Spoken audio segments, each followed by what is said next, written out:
state of North Carolina. Thank you all.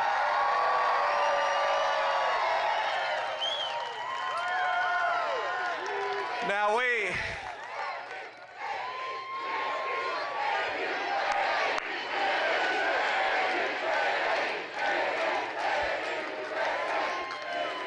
calm down, please, calm down. You guys put something crazy in the water here in North Carolina. Well, I have a message. In 75 days, we are going to take this country back. We're going to elect Donald J. Trump, and it's going to start right here with the great people of North Carolina. Now, I don't know if y'all saw, but today is the third day of the Democratic National Coronation. Excuse me, I said coronation, I meant convention. Sorry for the confusion, but you know, conventions normally are about nominating people who actually win elections. And Kamala Harris hasn't won a single vote for the Democratic Party, and yet they're going to make her nominee. Now, I watched it last night, and Democrats, they think they've cracked the code for how to appeal to normal Americans. Did you watch last night? Are they going to change their policy? No. But now, they're distributing camo hats with Kamala Harris's name on them. That's their strategy for appealing to rural voters and veterans, is a camo hat with Kamala Harris's name on it. Now, you know what I think would appeal to rural voters and veterans, Kamala? Not having a running mate who lies about his service record. Why don't we try that? You see, Tim Walz says that he served in a war zone. And it turns out the closest he ever got to war is when he let rioters burn down the city of Minneapolis under his watch in the summer of 2020. Remember that? Now let's just reflect, now that we're in day 3 of the Democrat National Convention, how bizarre it is that they're doing some of the things that they're doing. Normally, conventions, they celebrate nominees who are elected by the people. And let's remind ourselves, how many votes has Kamala Harris won in the Democratic primary? 0. 0, that's exactly right. 10 million illegal aliens, but 0 votes. That is the record of Kamala Harris.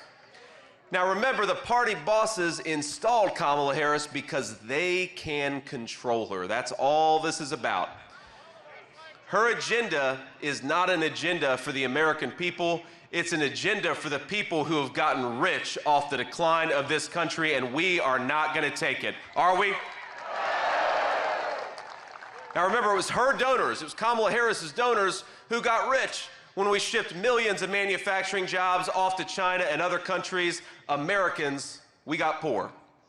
Her donors got rich when America printed trillions of dollars to fund her green scam policies, but Americans, we paid higher prices for groceries and housing because of it. And now her party wants more power, and the way they're going to do it is that she wants to give all those illegal aliens the right to vote. But out here in the state of North Carolina, we believe the only people who get to vote in our elections are the people who have a right to be here, not illegal aliens, Kamala Harris.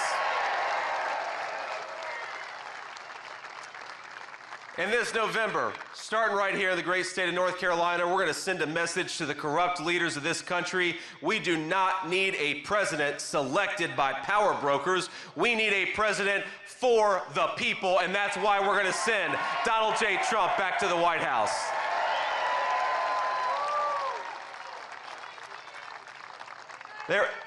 There is so much at stake in this election. Think of everything that this country has endured over the last 4 years of Kamala Harris's broken leadership. Prices are up and wages down. Our borders are wide open, but we've had a lot of factories closing down. Fentanyl is available on every street corner from North Carolina to Wisconsin, but it is impossible for young Americans to find an affordable home to raise their families in. Now, Donald J. Trump represents something that so many in this country need right now, and I think it's important to recognize that we need hope in the United States of America. Hope that we can reignite this economy and bring back prosperity to American citizens.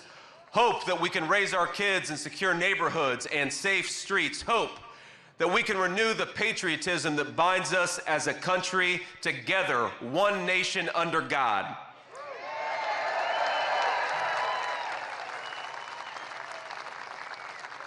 My friends, for a lot of us, for a lot of the people that we fight for, the American dream seems out of reach today, the most out of reach it's been in a generation. But in 75 days, we're going to save the dreams of every single American, and it will mark the beginning of the future all of us deserve, and we're going to do it together.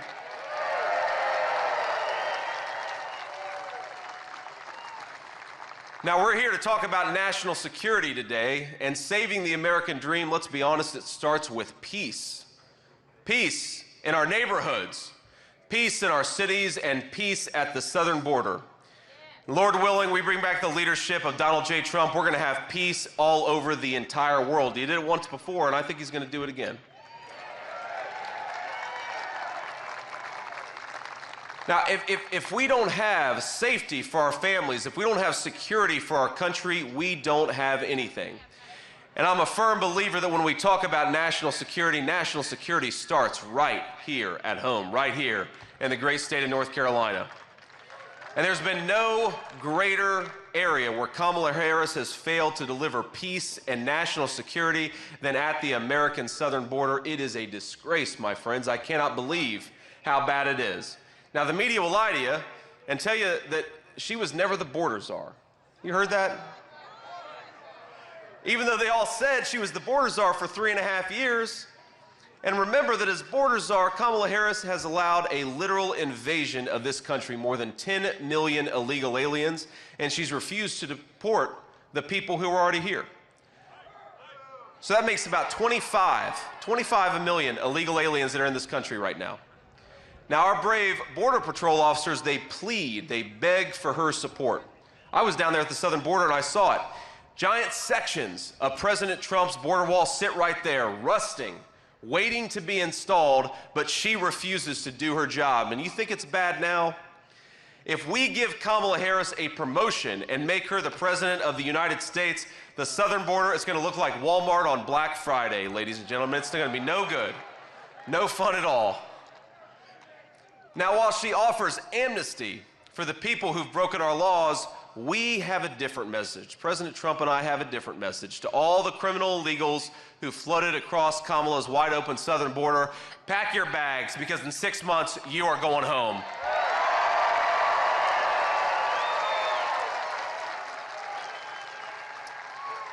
Now, just weeks ago, I actually visited the southern border, which means that I've visited the southern border more than our borders are Kamala Harris. I saw where little girls are trafficked by the drug cartels, some of the most vile people in the world taking advantage of innocent little children and making money off of them. I met a rancher who endured violent criminals raiding his land. Just a rancher in Arizona trying to get by. And I see the desperation of families torn apart by the fentanyl and all the other poison the cartels are bringing into our country. Now, I know the hurt of that poison very personally. A lot of you know my story. I remember being a kid whose mom struggled with addiction. I remember waiting at the bedside of my mom, angry that she had taken something that she shouldn't have taken, but just praying, Lord Jesus, please let her wake up. Let her make it through this time. And we got to remember, my friends, because of Kamala Harris's border policies, way too many of our loved ones are not waking up. Way too many kids have been orphaned. Way too many grandparents are raising kids they didn't expect to raise because Kamala Harris allowed the drug cartels to wage war on this country. I think it's time to wage war on the drug cartels, and that's going to start with Donald Trump's leadership.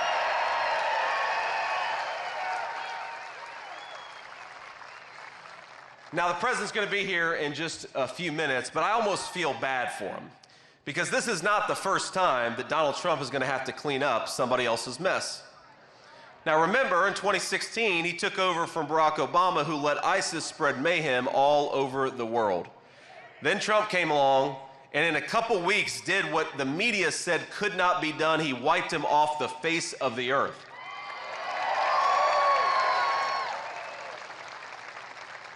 And remember, when we win this November, and it's going to start right here in North Carolina, I think the cartels are next. We're going to do just to them what Donald Trump did to ISIS.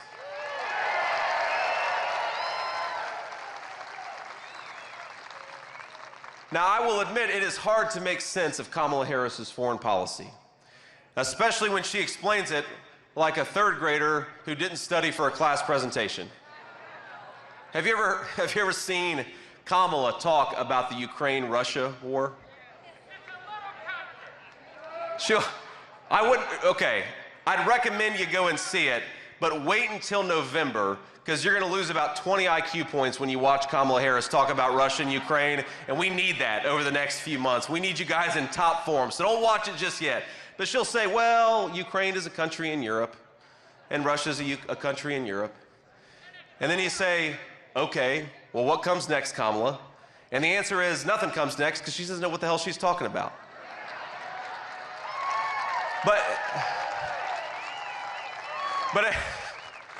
But if you want to give her the benefit of the doubt and understand her foreign policy, remember that she bragged on CNN about playing a key role in the disastrous withdrawal from Afghanistan. Now, that was before 13 innocent service members died at the Kabul airport. That was about 3 years ago to the day. That was before the world witnessed panicked civilians cling to the sides of retreating American airplanes. And that was before they gave the Taliban billions of dollars paid for by you, billions of dollars of helicopters, planes, Humvees, and artillery. It was the worst humiliation this country has endured since the fall of Saigon, and Kamala Harris says she's proud of what she did. It was treason, and is it any wonder that Putin then invaded Ukraine on her watch? Or that Iran attacked Israel on her watch? Or that this very moment China is ramping up its aggression against Taiwan on her watch, when Kamala Harris walks in the room America's enemies sense weakness. And that's why we have got to fire Kamala Harris, not give her a promotion.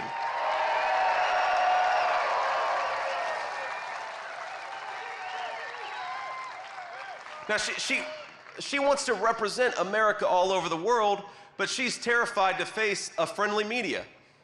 Does anyone think that the person who runs from the friendly American press could stand up to Vladimir Putin or Kim Jong-un or Xi Jinping? Of course you couldn't. So if you believe that a strong America requires a strong leader, I've got a recommendation for you. Why don't we re-elect President Donald J. Trump?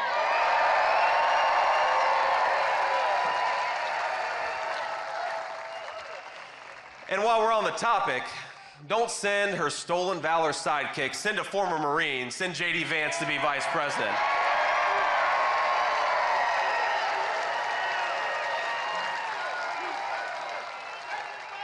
We got some Marines out there. Semper Fi. Now, Kamala Harris, she gets really mad when I bring up the stolen valor of her running mate. But let me tell you why it matters. Every single person here understands why this matters. Here's the record on Tim Walz, the governor of Minnesota. He dropped out of the military and allowed his unit to go to Iraq without him. And he knew they were going to Iraq. He lied about it, but he knew they were going to Iraq. Even his chaplain called him a coward. And those of you who served in the military know the chaplain is the nicest person in the unit. If the chaplain is calling you a coward, you must have really screwed up. He claimed to carry a weapon in war, but you ask him, Tim, what war have you ever been in? And the answer is he's never been to a single war. He lied about it.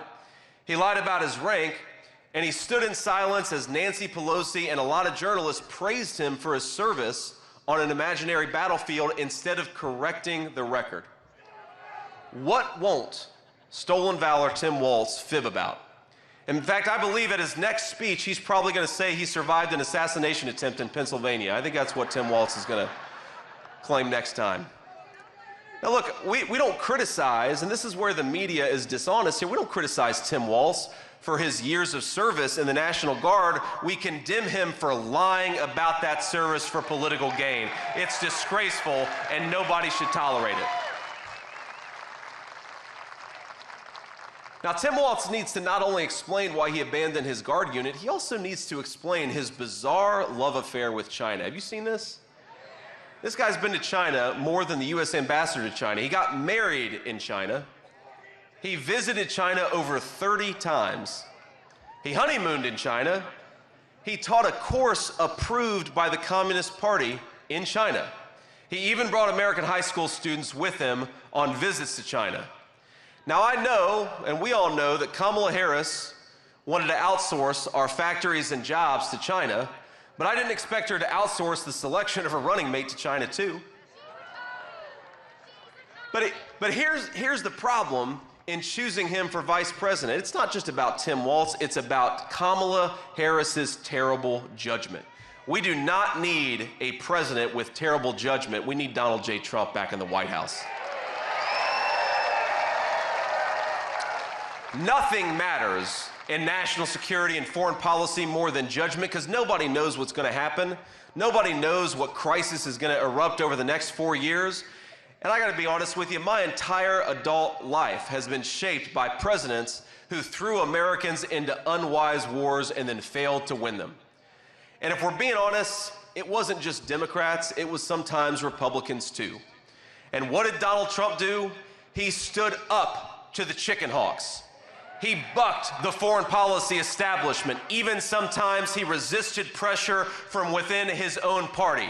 In President Trump's 4 years in office, we had 0 new wars. We had peace all over the world when Donald J. Trump was president. In the Middle East, he brokered the Abraham Accords, brought stability, and created a long-term balance to Iran.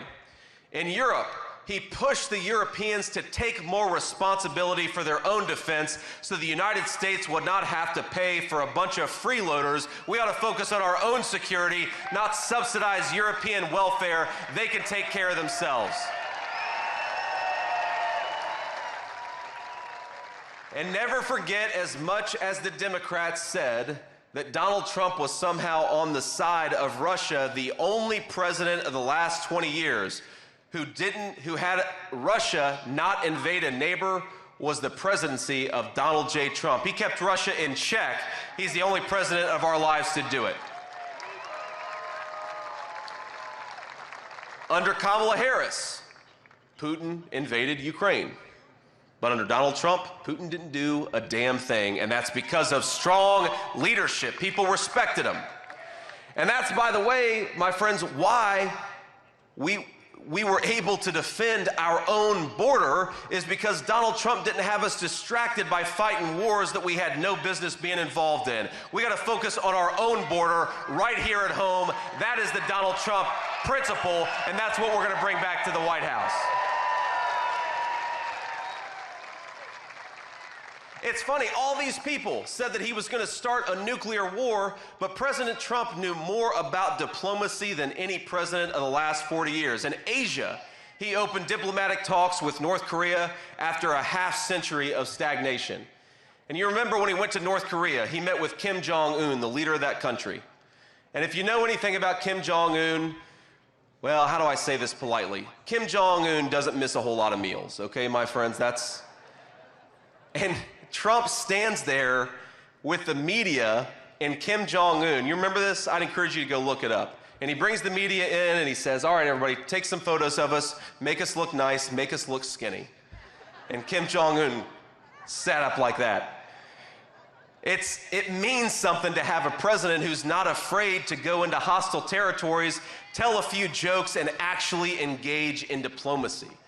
That preserves peace. While all these Democrats lied about Donald Trump being the candidate of nuclear war, Donald Trump is the person who prevented nuclear war. And if we're not careful, Kamala Harris is going to walk us right into nuclear war. We got to kick her out and not give her a promotion to President of the United States.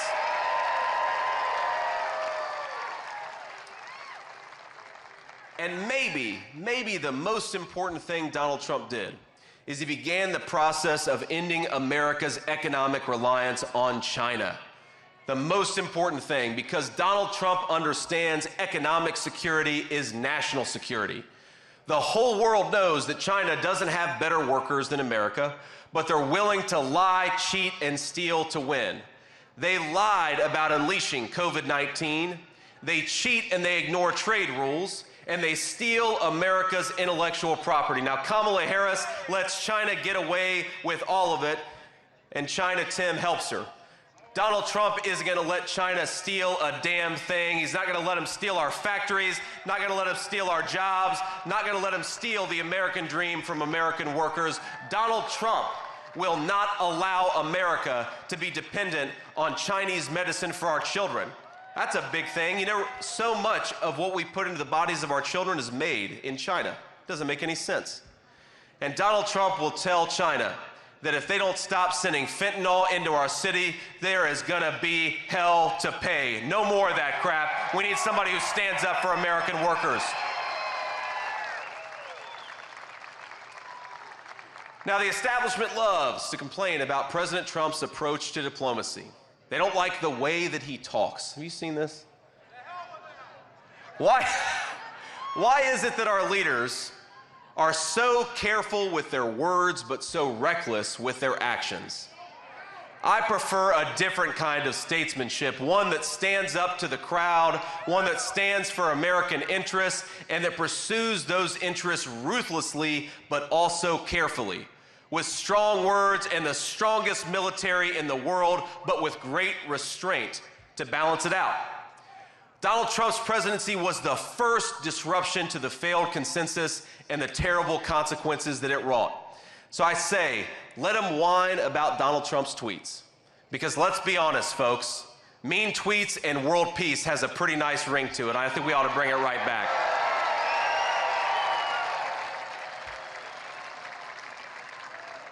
We have got a once-in-a-lifetime opportunity to re-elect a man who's proven he's too big for the deep state bureaucracy. He's too tough for the tyrants all over the world. He was too strong even for an assassin's bullet. Ladies and gentlemen, let's return to a time when the bravest man leads this nation with strength. That man is Donald J. Trump. He was the once president of the United States, and we in North Carolina, we're going to make him the future president of the United States. God bless you, North Carolina. Thank you. Let's win this race. Let's do it together. God bless you all.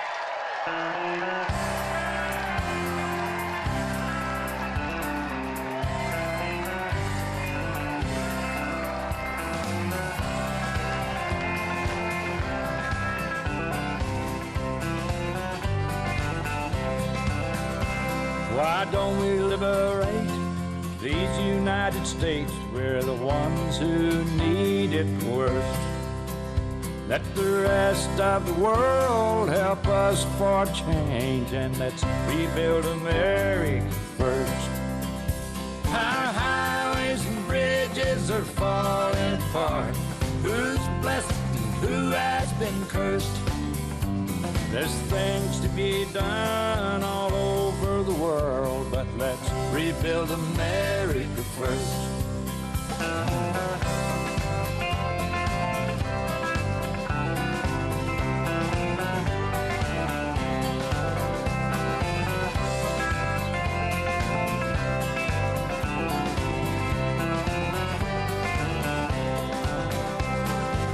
Who's on the hill and who's watching the valley?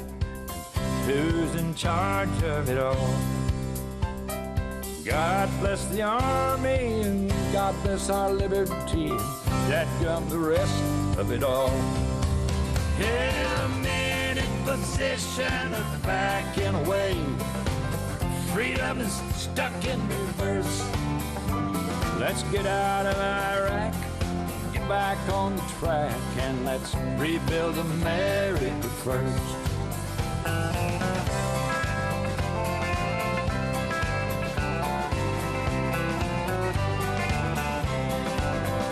Once more.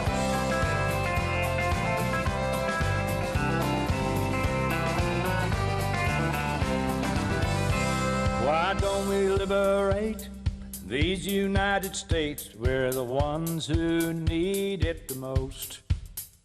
You think I'm blowing smoke? Boys, it ain't no joke. I make 20 trips a year from coast to coast.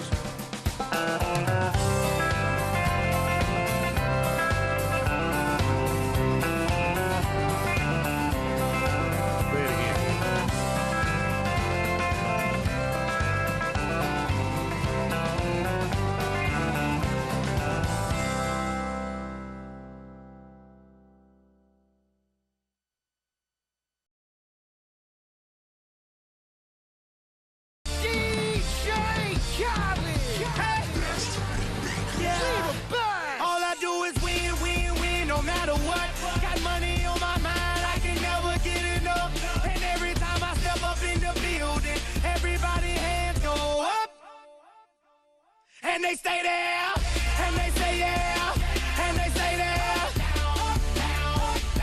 Cause all I do is win, win, win. And if you going in, put your hands in the air, make them stay there.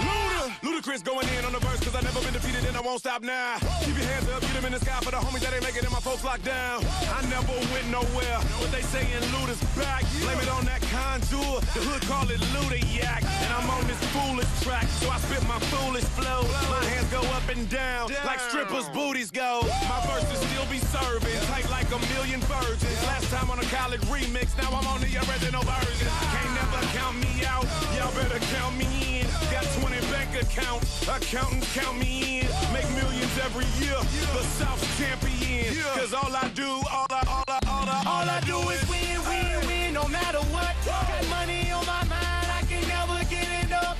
And every time I step up in the building, everybody hands go up. And they stay there, and they say yeah, and they stay there. Cause all I do is win, win, win. And if you going in, put your hands in the air, make them stay there. Swerving in my low-low, head on a swivel, you know serving me's a no-no. Clean as a whistle as I pull out in my Rolls Royce. Yellow bone passenger, they see it, they say, oh boy. Tell Kelly, back it up, my call me loco. Down for armed trafficking, don't make me pull up. Ask you what you laughing at, represent that mud life. Dirty money, better get your mud right. We come together holding hands and holler hood life. We all strapping all black, it's like life. All we do is win. You riding or what? Cause we riding tonight. Now you riding with me cause you wasn't riding. All I do is win, win, win, no matter what. Got money on my mind, I can never get enough. And every time I step up in the building, everybody hands go up. And they stay there, and they say yeah, and they stay there. Cause all I do is win, win, win. And if you going in, put your hands in the air, make them stay there. Heat in the kitchen, pot on the stove, water getting boiled. Being sold, Snoopy in the hootie, system overload. I've been running this rap game since I was 20 years old. I hung with the worst of them, bust till I burst them up, floss them up, toss them up, harder way, close them up. Pardon me, I'm bossing up, brace you up, bless you, bro, don't mess with us. We like the U in the 80s, back to back, set a track, hit the lick, get it back, get the trick, jump the track.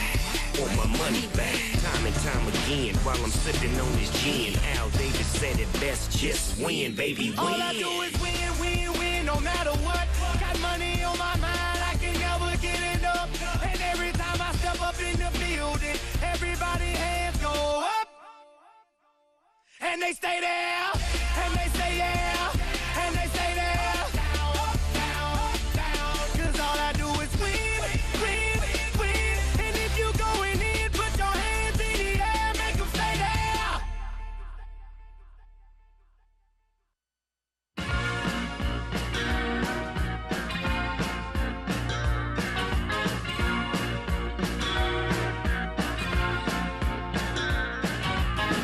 You can never know what it's like. Your blood like winter freezes just like ice. And there's a cold and lonely light that shines from you. You wind up like the wreck you hide behind that mask you use. And did you think this fool could never win? Well, look at me, I'm coming back again. I got a taste of love in a simple way. And if you need to know while I'm still standing, you just fade away. Don't you know I'm still standing better than I ever did? Looking like a true survivor, feeling like a little kid. And I'm still standing after all this time, picking up the pieces of my life without you on my mind. I'm still standing. Yeah, yeah, yeah. I'm still standing. Yeah, yeah, yeah. Once I never could have hoped to win. You're starting down the road and leaving me again. The threats you made were meant to cut me down. And if my love was just a circus, you'd be a clown by now. No, I'm still standing better than I ever did. Looking like a true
Coming out of my cage and I've been doing just fine. Gotta be down because I want it all.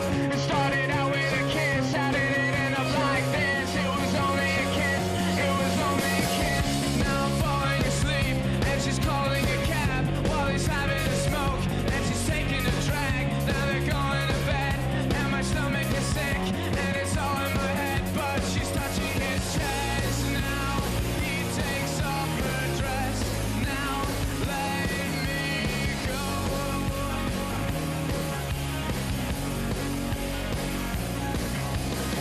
And I just can't look, it's killing me. And taking control.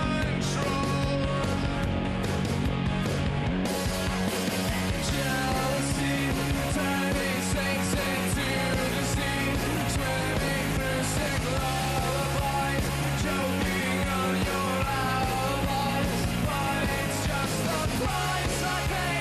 Destiny is calling me. Open up my eager eyes, 'cause I missed the bright side.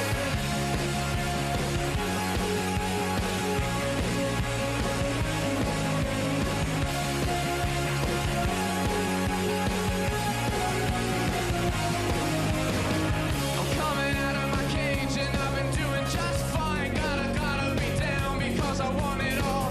It started out with a kiss, how did it end up like this? It was only a kiss, it was only a kiss. Now I'm falling asleep and she's calling a cab while he's having a smoke and she's taking a drag. Now they're going to bed and my stomach is sick and it's all in my head, but she's touching his chest. Now he takes off her dress. Now let me go.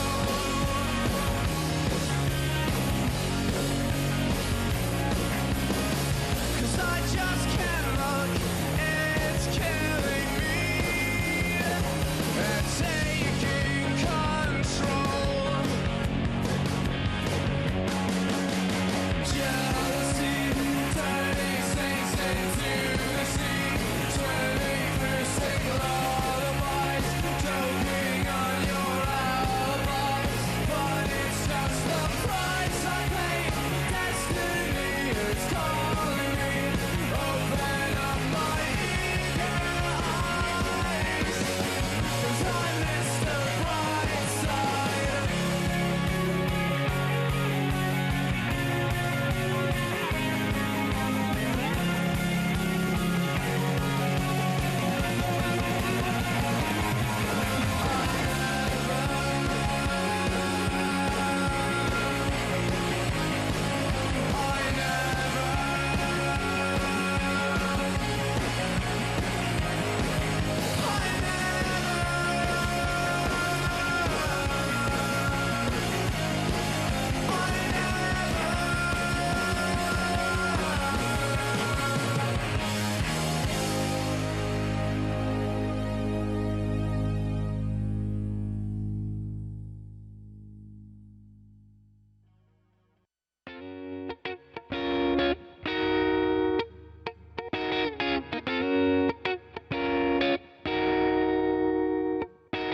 I hopped off the plane at LAX with a dream, my cardigan.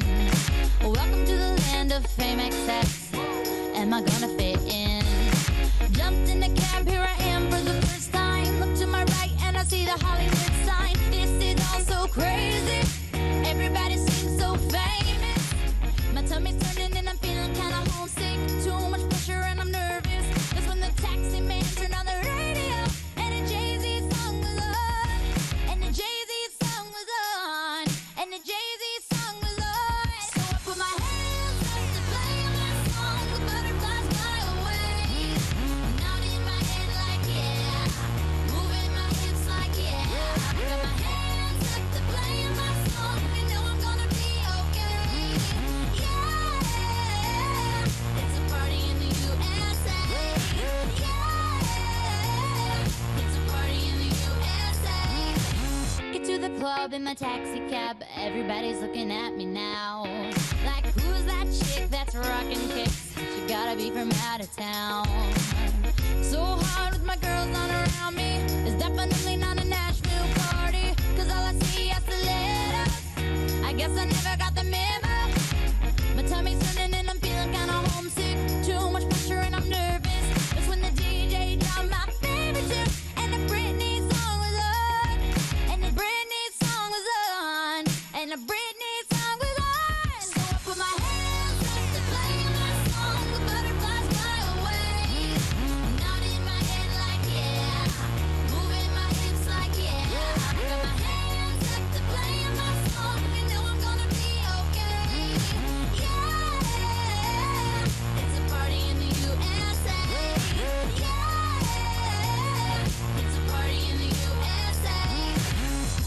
Feel like I've been on a flight.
I'm just trying to be a father, raise a daughter and a son, be a lover to their mother, everything to everyone, up and at 'em bright and early. I'm all business in my suit. Yeah, I'm dressed up for success, from my head down to my boots. I don't do it for the money, there's bills that I can't pay. I don't do it for the glory, I just do it anyway. Providing for our futures, my responsibility. Yeah, I'm real good under pressure, being all that I can be. I can't call in sick on Mondays when the weekend's been too strong. I just work straight through the holidays, sometimes all night long. You can bet that I stand ready when the wolf growls at the door. Hey, I'm solid, hey, I'm steady, hey, I'm true down to the core. And I will always do my duty, no matter what the price. I've counted up the cost, I know the sacrifice. Oh, and I don't want to die for you, but if dying's asking me, I'll bear that cross with honor, 'cause freedom don't come free. I'm an American soldier, an American. Beside my brothers and my sisters, I will proudly take a stand. When liberty's in jeopardy, I will always do what's right. I'm out here on the front lines, sleep in peace tonight. American soldier, I'm an American soldier.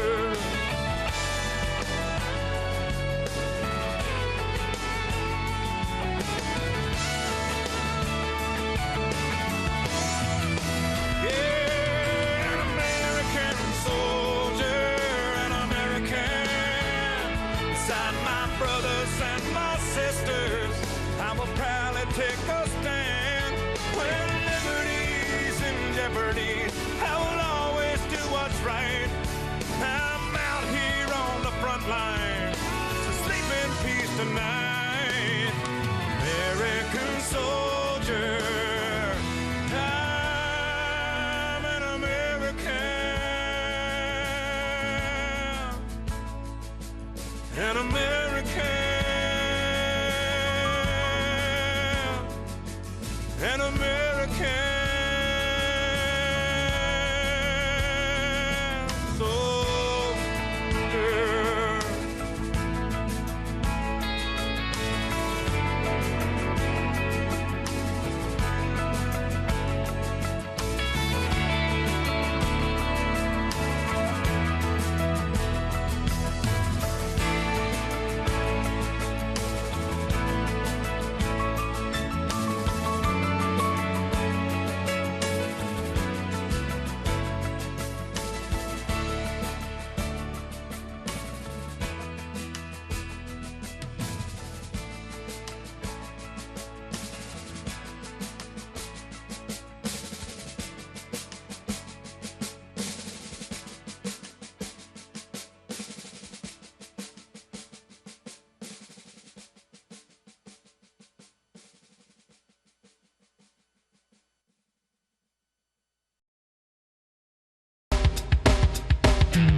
It was 1989, my thoughts were short, my hair was long.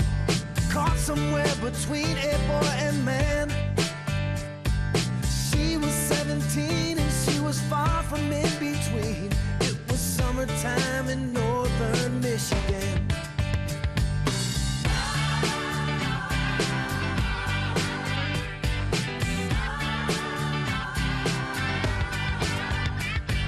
Splashing through the sandbar, talking by the campfire. It's the simple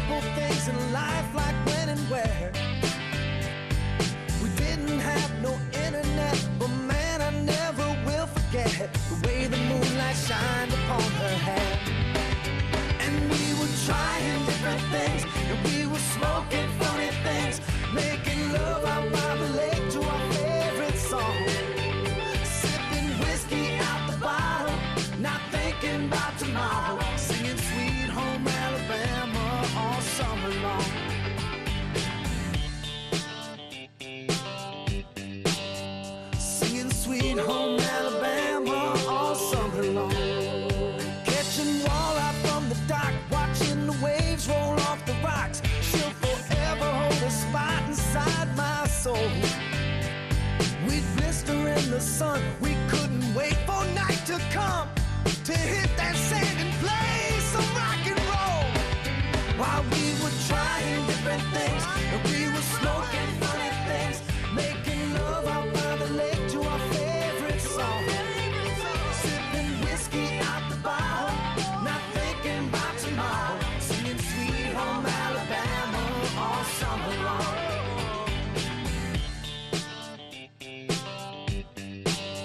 Singing Sweet Home Alabama all summer long.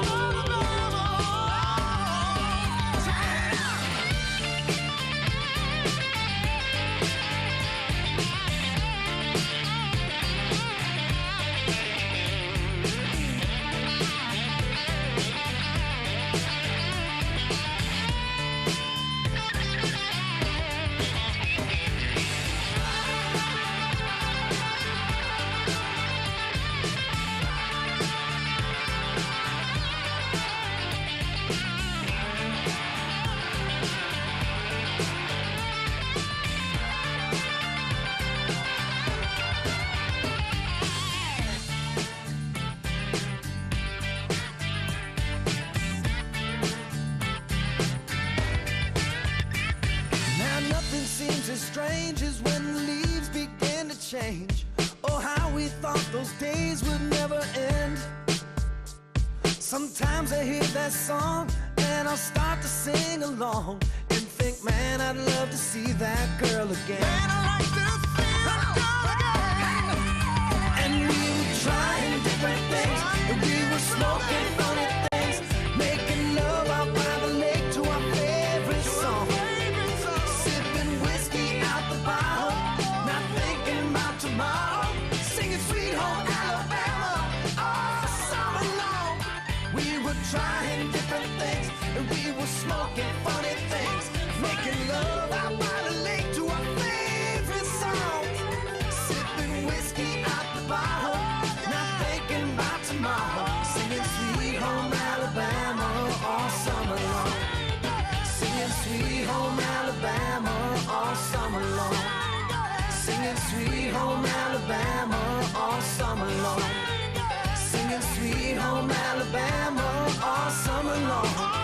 Singing Sweet Home Alabama all summer long.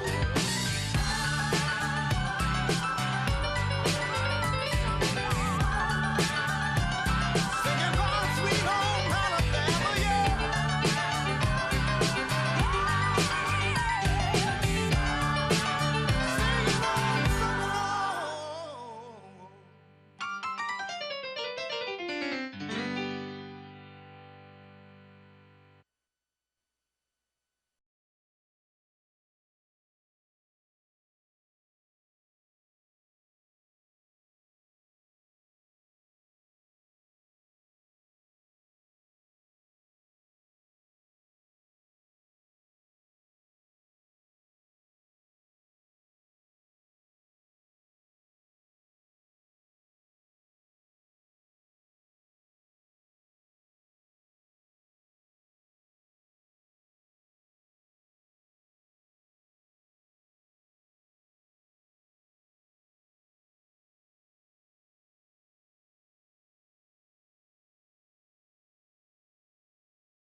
set up and torn out this stage with my own two hands. We've traveled this land, back tight in minivans. And all this for the fans, girls, money, and fame. I played their game and had to scream my name. I will show no shame. I live and die for this. And if I come off soft, fix you on this. Are you scared? Devil without a cause, and I'm back with the beaver hats and Ben Davis slacks. 30-pack of stroll, 30-pack of hoes. No Rogaine in the propane flows. The chosen one, I'm the living proof with the gift of gab from the city of truth.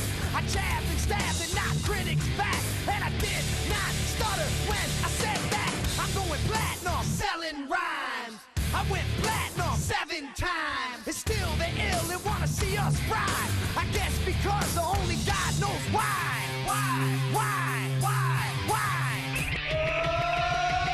They call me cowboy. I'm a singer in black. So throw a finger in the air. Let me see where you're at. Say, hey, hey. Let me hear where you're at. Say, hey, hey. I'm giving it back. So say, hey, hey. Show me some metal and say, hey, hey, hey, hey. Fuck all y'all. I like AC/DC and ZZ Top. Bocephus Beasties and the Kings of Rock. Skinner, Seeger, Limp, Corn, the Stones. David Allen Coe with No Show Jones. Yeah! Pass that bottle around. Got the rock from Detroit. Soul from Motown. The underground stone. Fucking pimp. With tracks that Mac and slap back the whack. Never gain away. I don't play with ass. But watch me rock with Liberace Flash. Punk rock the class. Boy bands are trash. I like Johnny Cash and Grandmaster Flash. Flash, flash, flash, flash. They call me cowboy. I'm a singer in black. So throw a finger in the air. Let me see where you're at. Say, hey, hey. Let me hear where you're at. Say, hey, hey. I'm giving it back. So say, hey, hey. Show me some metal and say, hey, hey, hey, hey. Yeah, I saw your band jumping around on stage like a bunch of wounded ducks. When you gonna learn, sucker? You just can't fuck with.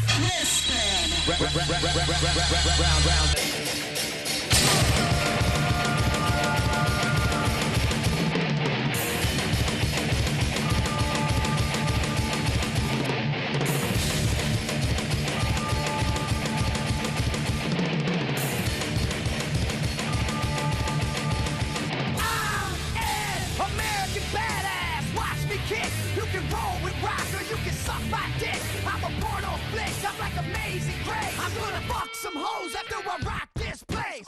Super fly, living double wide, sidecar my glide so Joe C can ride. Full sack to share, bringing flash and flare. Got the long hair, swinging middle finger in the air. Snakeskin suit, 65 Chevelle. See me ride and sit, hear the rebel yell. I won't live to tell. So if you do, give the next generation a big fuck you. Who knew I'd blow a black hose warmer? Said fuck high school, pissed on my diploma. Smell the aroma, check my hits. I know it stinks in here, cause I'm the shit, shit, shit, shit, shit. They call me cowboy, I'm a singer in black. So throw a finger in the air, let me see where you're at. Say, hey, hey. Let me hear where you're at. Say, hey, hey. I'm giving it back, so say, hey, hey. Show me some metal and say, hey, hey, hey, hey. I'm a cowboy, badass and black, singing, hey, hey, hey, hey. From side to side, from front to back, say, hey, hey, hey, hey. I put Detroit City back on the map for singing, hey, hey, hey, hey. Get rocks in the house and that's where I'm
Oh, I wish I was in the land of cotton. Old times there are not forgotten. Look away, look away. What? Look away, Dixieland. Sing it, fella. You're on your own, man. Oh, I wish I was in Dixie.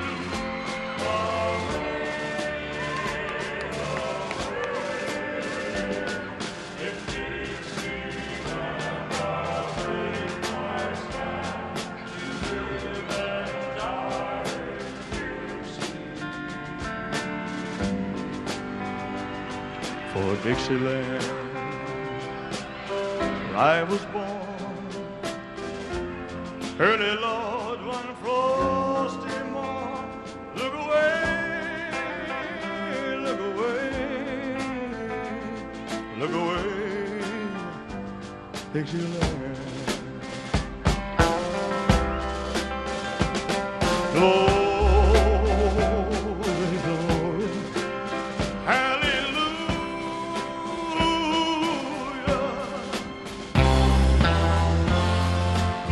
Glory, glory, hallelujah.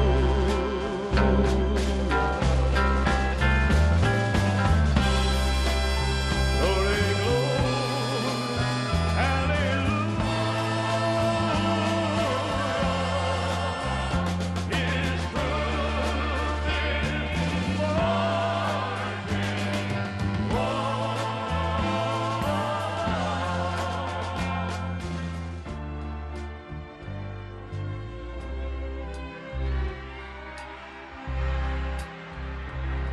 so hush, little baby, don't you cry. You know your daddy bound to die,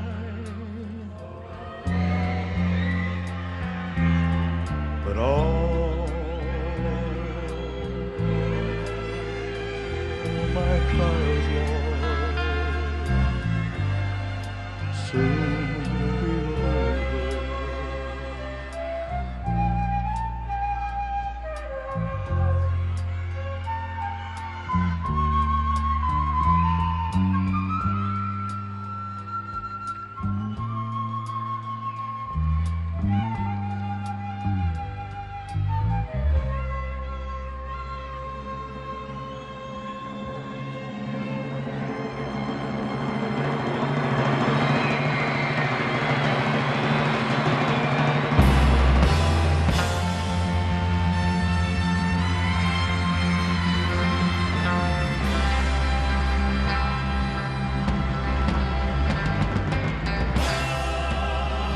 Glory, glory, hallelujah.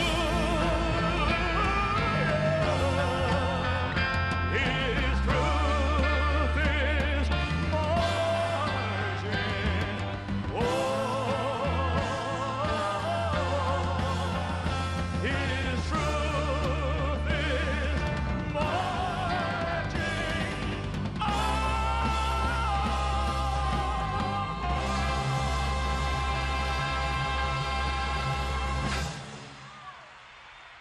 Thank you. Thank you so much. Thank you very much. You're beautiful. Ladies and gentlemen, please welcome the next Vice President of the United States, Senator J.D. Vance.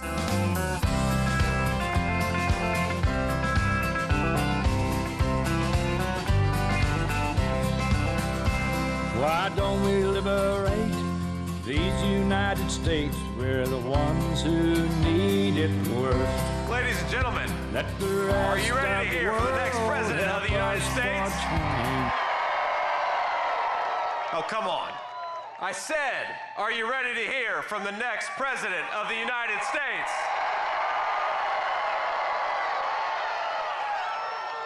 Let's remember, 8 years ago, Donald Trump had everything you could want: fame, fortune, family, friends.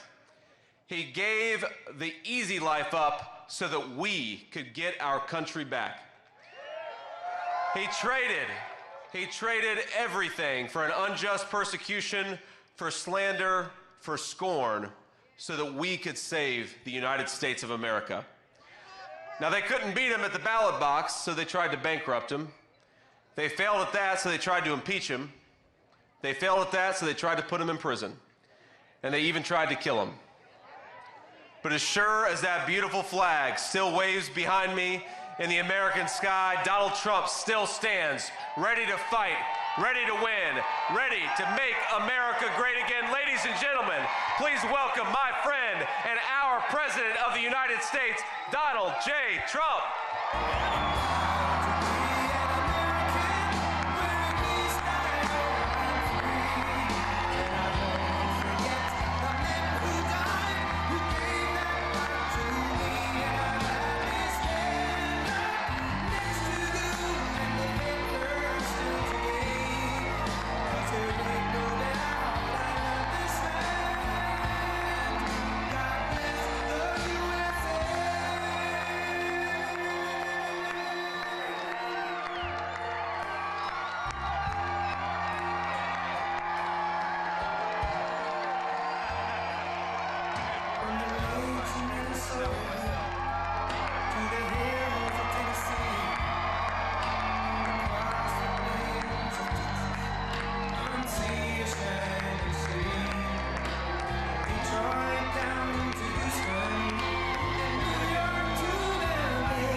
Everybody, it's great to be here. What a place. Did you like the flyover? That was pretty good.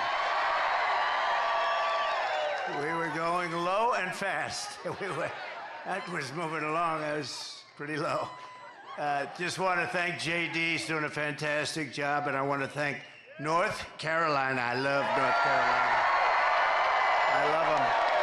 76 days from now, we're going to win this state, and we're going to win the White House, that beautiful, beautiful building.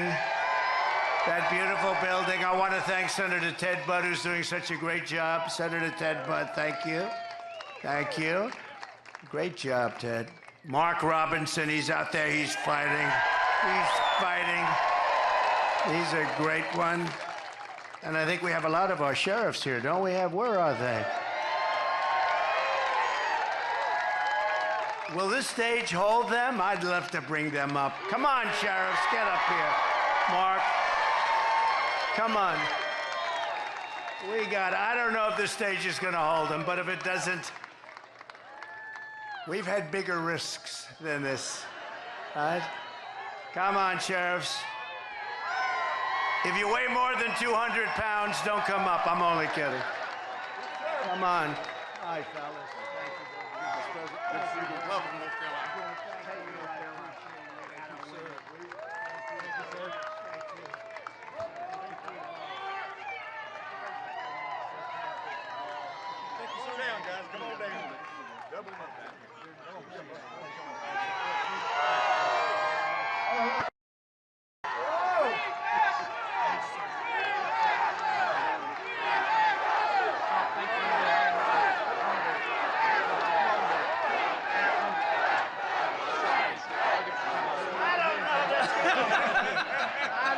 That's a lot of people.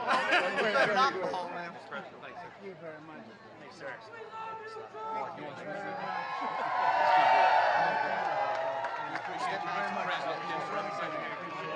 I don't know if this thing's going to hold it, but if it doesn't, we're not going to get it. I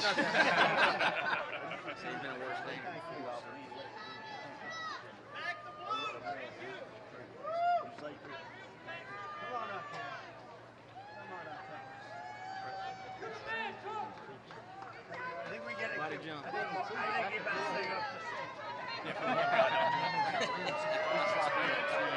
Slide down a little bit.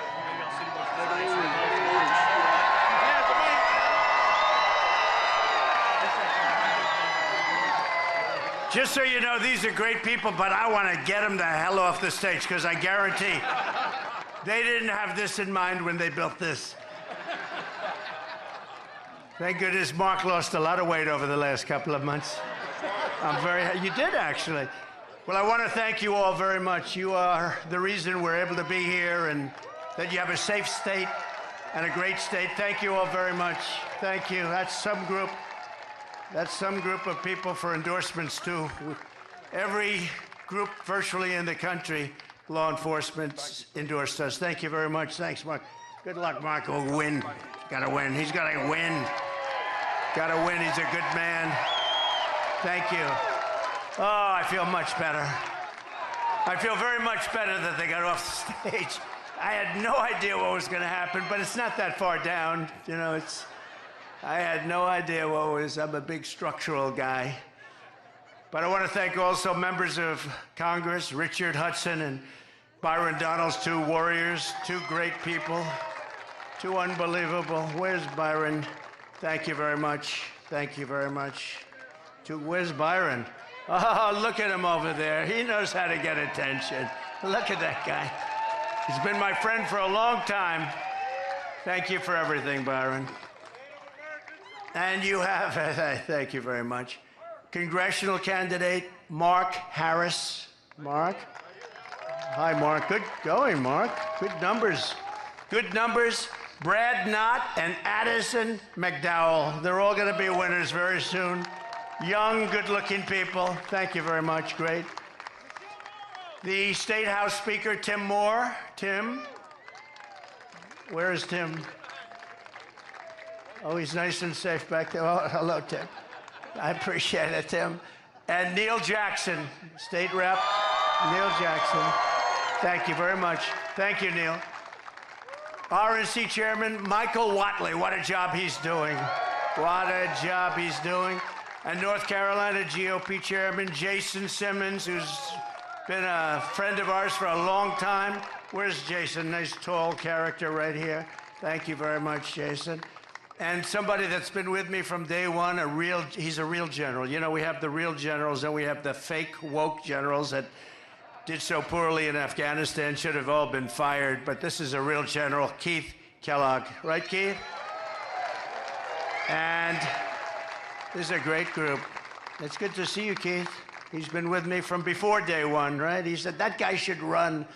We got to get him to run. I like those guys. They were here before I ran. You know, there's quite a few of them, too. We have the front row, Joes, you know that?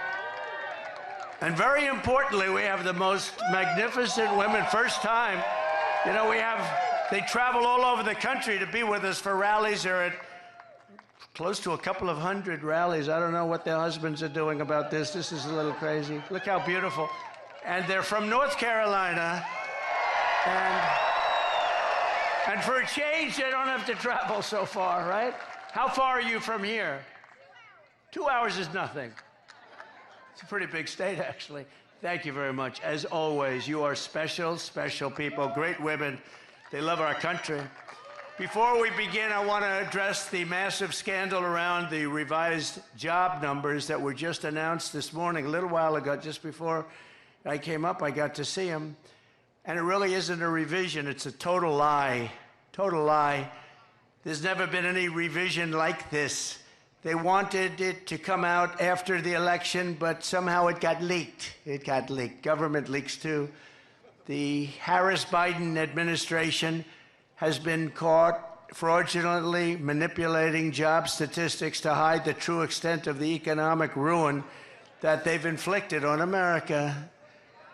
The new data from the Bureau of Labor Statistics shows that the administration padded the numbers with an extra, listen to this one, 818,000 jobs that don't exist. So they said they existed, and they never did exist. They built them up so that they could say what a wonderful job they're doing. No, we've never had numbers like this. They don't exist. They thought they could do it sometime after, you know, we have an election coming up very quickly, but they wanted this to come out after November 5th when it wouldn't have meant so much, but it came out a little early, so there's a patriot in there someplace, right? The real numbers are much worse than that. And Comrade Kamala, you know, she's Comrade, the most radical left person ever to run for a high political office in our country. Gets another 4 years, millions of jobs, and it'll vanish overnight. She gets 4 more years, you're going to see jobs vanish. Millions and millions will vanish, and inflation will completely destroy our country. We'll have inflation worse than they've given us. You know, when I gave it to them, I had virtually no inflation, and now their number's up to 22, 23%, but their real number is probably 40 to 50% because a lot of the things in their numbers aren't included. I saw another one where the FBI releases crime statistics, and they weren't that bad. And then they left out little things like New York, Chicago. They left out various areas, and that wasn't so good. Your life savings will be totally wiped out. And if you put somebody like that in there with him, how about him? How about him? She'll destroy our country just like she destroyed San Francisco, just like she destroyed California. With the Trump victory, we will once again have the greatest economy in history. We're going to do things that are going to make us so great so fast. We're going to bring it back. We're going to make America strong again. We're going to make America great again. It's going to be fantastic. It's going to be fantastic. So I just want to thank you very much for your support, because I've always had fantastic support from you. Thank you.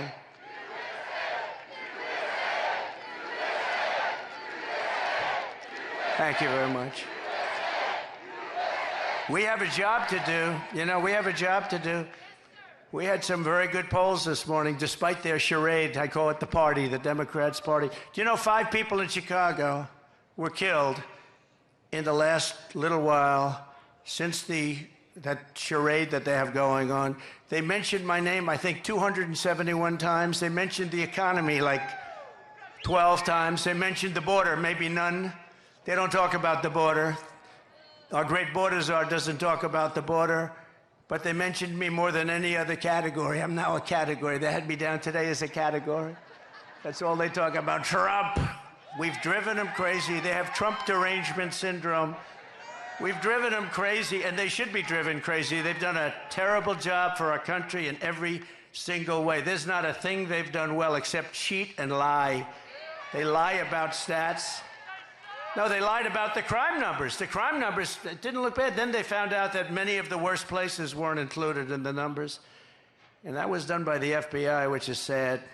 4 years ago, our country was strong and respected like never before. Our allies admired us. Our enemies feared us because everyone knew that as an American president, I was all about putting America first. That's true. Under my leadership, we rebuilt the United States military, created Space Force, and we made our allies pay their fair share and their fair dues. You know, we went to NATO, we say, you're not paying, you got to pay. If you remember, President Bush would go and he'd make a speech. Obama would go, he'd make a speech. They all made speeches. This one didn't even make a speech, this last one. But I went, I said, nobody's paying. You got to pay. And they did, paid hundreds of billions of dollars. They said, well, does that mean you won't support us if we don't pay? I said, that's what it means. I had to say that. I got a lot of heat for that. People, the fake news. Oh, that's a lot of fake news. Oh, that's a lot of fake news. No, the fake news gave me a hard time for that. The fake news was saying, what a terrible thing to say to our allies. Our allies weren't paying. And I said, you gotta pay. We were paying for everybody. So they take advantage of us on trade, and then we also pay for their military. That somehow doesn't work. So they had to pay. They paid hundreds of billions of dollars. But I said to them, no, that means I will not protect you. I will not protect you.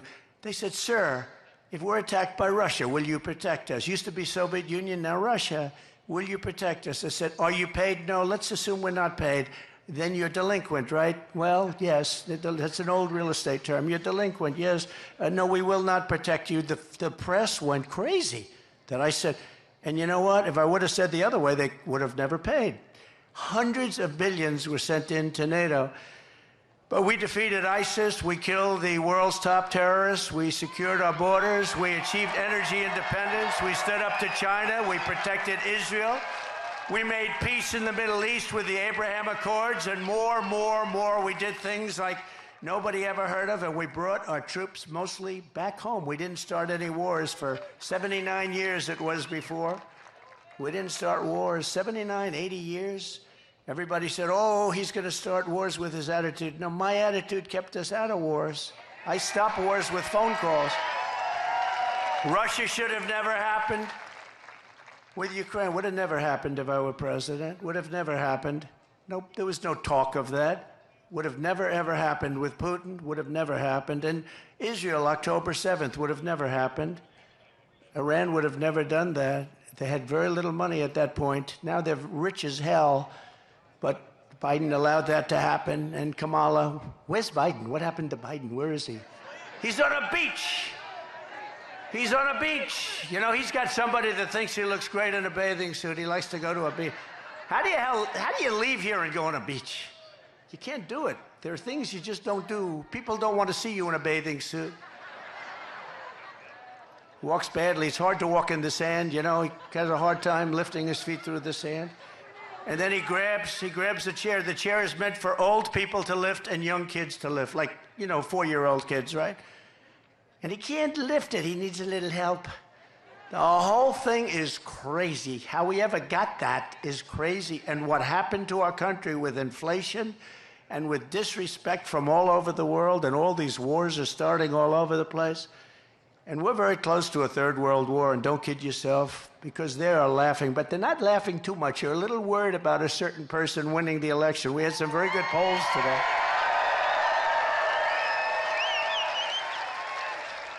And if that happens, you're not going to have any third world wars. Every American was safer under President Trump. In fact, the entire world was safer when I sat behind that beautiful Resolute desk in the Oval Office. You know, I heard the other day, for the first time, I heard Biden say, the beautiful Resolute desk. He never said that before. They copy me. When I say we're a nation in decline, guys are copying me. Then they say they shouldn't say that, but they thought the words were beautiful. But they copy me all the time. In that case, it was Republicans that were copying me because they happen to be right, so I don't mind if a Republican copies me. Any of you guys want to copy me. But it's a sad thing to have to say, but they copy me. The Resolute desk, he never mentioned that. He doesn't even know what the hell the Resolute desk is. Exactly 3 years ago this month, the weakness and incompetence of Kamala Harris and crooked Joe Biden delivered the most humiliating event in the history of our country and one of the biggest military disasters in the history of the world, as far as I'm concerned. No one will ever forget the horrifying images of their catastrophic retreat from Afghanistan. Desperate Afghans fell to their deaths from the wheels of U.S. cargo planes that were 3,000 feet up in the air. Bloodthirsty terrorists poured out of the prisons after Biden and Harris surrendered Bagram, one of the largest air military bases anywhere in the world. We spent billions and billions of dollars building it many years ago. And you know, it was important to keep it. I was never leaving that. I would have been out faster than them. I said, that's not, we were there for almost 21 years. And I said, what are we doing? What are we doing here? And we had no soldiers killed for 18 months while I was there because they knew, don't play around with our soldiers. They were killing them. They were killing them under Obama. Did you see Barack Hussein Obama last night? Take little shots. He was taking shots at your president. And so was Michelle. You know, they always say, sure, please stick to policy, don't get personal. And yet they're getting personal all night long, these people. Do I still have to stick to policy? Sir, you must stick to policy. You'll win it on the border. You'll win it with inflation. You'll win it with your great military that you built, that they gave away $85 billion worth of it in Afghanistan. Sir, you're going to win it on crime. The crime is running through the streets like never before. You're going to win it on all of these things, and maybe especially, I think two things, the economy, inflation, because I view them together, what they've done to inflation, and they caused it with energy. What they did with energy is so stupid. If we were there, our energy, we would be so dominant all over the world right now. We were already energy independent. I made you energy independent, but we would be energy dominant, we'd be paying back debt, we'd be reducing your taxes still further. We gave you the largest tax cuts ever. And a lot of good things were going to happen, but now we're just going to have to sort of call it a delay of 4 years. But these people don't have any idea what they're doing. You had 13 heroic U.S. service members were tragically and needlessly killed. I got to know a lot of the relatives, friends, and mothers and fathers of those 13 people. 45 others were horrifically wounded, and $85 billion worth of the best military equipment anywhere in the world was handed over to these people. In fact, Afghanistan is now one of the largest arms merchants anywhere in the world. Did you know that? They're selling our equipment at tremendous prices. They're selling our beautiful. We had 70,000 armored trucks, many of them armored trucks and vehicles. Think of this. We had 700,000 rifles and guns. I actually say, what the hell did they need so many for? 700,000 rifles and guns. We had goggles, brand new, right out of the box. You know, they didn't fight at night because they never had goggles, right? Good fighters. They never had goggles. Now they have brand new goggles, all left by the Biden-Harris administration. Gave them billions and billions of dollars, just gave it to them, and now they sell that equipment because they don't need 700,000 rifles. They need 20,000, little difference. They don't need 70,000 vehicles. They need 500 vehicles. You have to ask yourself, who bought all that stuff in the first place? Who bought it all? How disgusted we're all, when we see, all of us are, when we see 3 days ago when we viewed their parade, our military equipment running down the middle of their main avenue, brand new, beautiful, armor-plated trucks, tanks, and vehicles, running down the middle, and they're all celebrating because we have stupid people running our government, and she'll be worse than Biden because he wasn't really a believer, but she's a radical left believer. She ruined San Francisco, she ruined California, and if she gets in, our country doesn't have a chance. This calamity is on Comrade Kamala Harris's shoulders.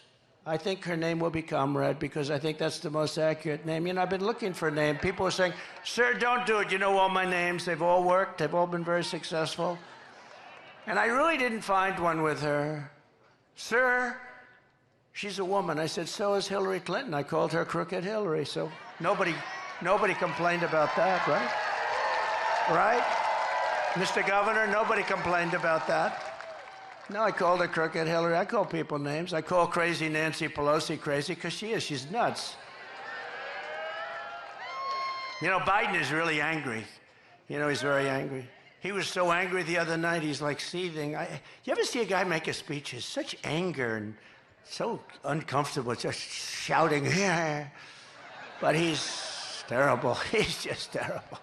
Should have never been there. We all know that. Should have never been there. What they've done to this country is incredible.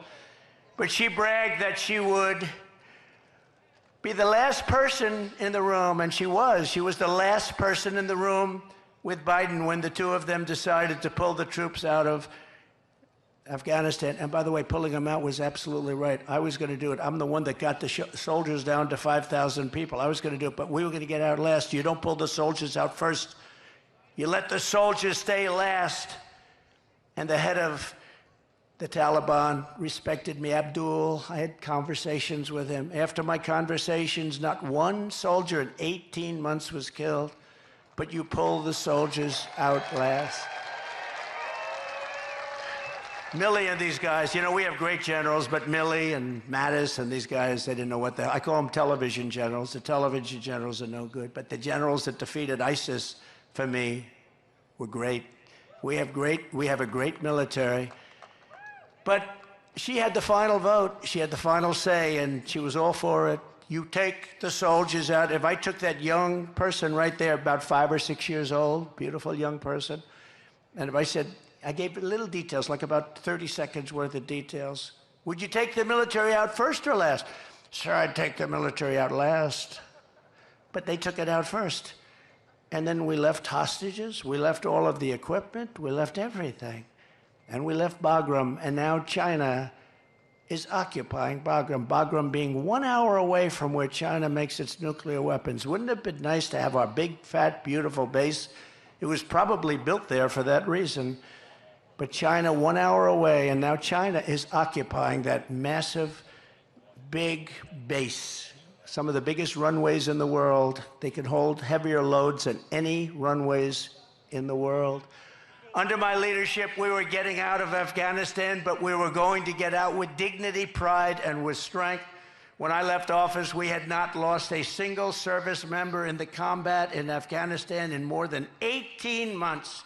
And then we had that horrible day where we lost so many, and so many were so badly hurt. Arms, legs gone, face just obliterated. We lost so many great people that day. Nobody talks about the people that were so badly injured. They never mention them. I always mention them. All over the world, our adversaries knew that America was not to be trifled with when I was your commander-in-chief. And you know, it's very interesting. If you look at Hungary, very strong country, very strong leader, Viktor Orban, he said the only thing that's going to save the whole world is Trump has to be president again. We had no problems. We had no problems. He said, we had no problems. I don't use the term, but he did. He said, China was afraid of him. Russia was afraid of him. They always said, oh, I was so friendly to Russia. I'm the one that stopped the Russian pipeline called Nord Stream 2. Nobody ever, the biggest development they ever had to feed oil all over Europe, I stopped it. And then Biden comes in and he gives them everything. He gave them the pipeline. They built the pipeline, but I stopped it. Putin said, that's the worst thing that's ever happened to us. I said, I'm sorry, I have to do it. And he approves it right away. And then they say, Trump was not strong on Russia. I think they got it wrong. Putin actually said, if you weren't strong, I'd like to find out how bad would you be if you were strong, because you were brutal. But you know, I got along with him. It's good to get along with these countries. I got along with China. That wouldn't have happened. What's happening right now, they're planning an attack on Taiwan. There's no question about that. That wouldn't have happened. It wasn't going to happen. They knew that you weren't allowed to do that. Putin would have never gone into Ukraine. Israel would have never been attacked. It's a sad, sad situation. So many people are dead. So many people are gone. So many cities. You look at Ukraine, those cities are just wiped off the face of the earth. They're outside of Kiev and a couple of others. They're basically just flattened. Far more people dead than they let you know. It's like your numbers that were released fraudulently today. Far more people dead in that war than anybody would know. When those big buildings come tumbling down, hit with rockets, so ridiculous. There's nothing left. It's so ridiculous. But since the Afghanistan catastrophe, it's been open season on America and our allies. I really believe that the Afghan disaster, what happened, the stupidity and the way we pulled out and the bedlam and all of that, it would have been very smooth. We were going to get out with strength and dignity. But when Putin saw that, he said, wow, those people don't know what they're doing. They're overrated. And he went in, and the same thing happened with Iran. Iran was not going to play with us. And now Iran is a rich nation. They have $300 billion. They had no money. And in 3.5 years, they made $300 billion they have right now. They made it all in 3.5 years. They had none when I left. And we would have made a fair deal with them. They can't have a nuclear weapon. Very simple. You can't have a nuclear weapon. Other than that, we want you to have great lives. But I do hear they're after me, but, you know, that's the way it is. Look, I'm here for you, and I'm here even for the world. We want to stop world wars because the equipment is so devastating now. A world war is obliteration. We can't have a world war. Every dictator, tyrant, and terrorist on the planet knows that they can get away with murder under Kamala and Crooked Joe. Kidnappers are getting millions and millions of dollars, but now they're getting billions. They're getting billions. What did you get for the 4 people that we released? Sure, they got $6 billion. What is $6 billion? Does anyone know what that means? $6 billion. They got $6 billion. People get kidnapped and, you know, they ask for like, how about $1,000? How about 500? They got $6 billion from these idiots. And you know what happens? When that happens, a lot of people are going to get kidnapped because they say, we're dealing with stupid people. A lot of people. We had 59 people that were hostage. Some in North Korea. That's about as tough as it gets. We got people out without paying for anything. We never gave money. We didn't want to give money.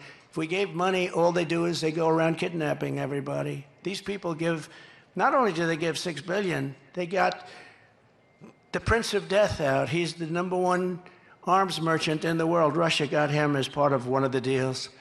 The #1 arms merchant in the world. And we got a couple of people. But, you know, why were they there? And why did they do what they did? But they got some of the most criminal, the toughest, meanest criminals anywhere in the world. On top of that, we paid them billions and billions of dollars. We're run by very stupid people. I'd like to use a different word. I'd like to use a much more sophisticated word, but there's no word I can think of. Incompetent. How about incompetent? As a result, peace in Europe has been shattered by the largest European land war since the fall of Nazi Germany. This is the largest war there's been, and this war is going to escalate and escalate. When, if, but when. I have to always say if, you know, because they cheat. I would say when if they didn't cheat, but they cheat. That's the one thing. They're great at cheating in elections. If we win, I'll get that thing settled before I take the office. I'll get it settled as president-elect. I'll get that war stopped. With Russia, yeah, we'll get that stopped. Ukraine and Russia, we're going to get it stopped, and quickly. It'll be done before I get to office. It would not have happened if I was president. It wasn't going to happen in the Middle East. The Jewish people have suffered the worst atrocities and deadliest attacks since the Holocaust. There's no question about that. The United States has been forced to abandon more embassies under Comrade Kamala than at any time in our history. We're running out. It's not like we're leaving. We're being run out of these embassies that cost us hundreds of millions of dollars to build. You got to see these embassies in the middle of nowhere in a country you've never even heard of. They spent $900 million to build an embassy. The whole thing is crazy. The world is on fire, and Kamala and Biden have marched us to the brink of World War III. That's what we're in. I think, General, you would probably agree. You're one of the experts, I would think, right? I don't even talk to you about that lately. It's so out of control, I don't even have to bother. I just say, look, take a look. But one of the great experts, and we're on the brink. That's why this November, Americans are going to tell Kamala Harris, that we've had enough. We can't take it anymore. You're doing a terrible job. Comrade Harris, you're fired. Get out of here. You're fired. You're no good.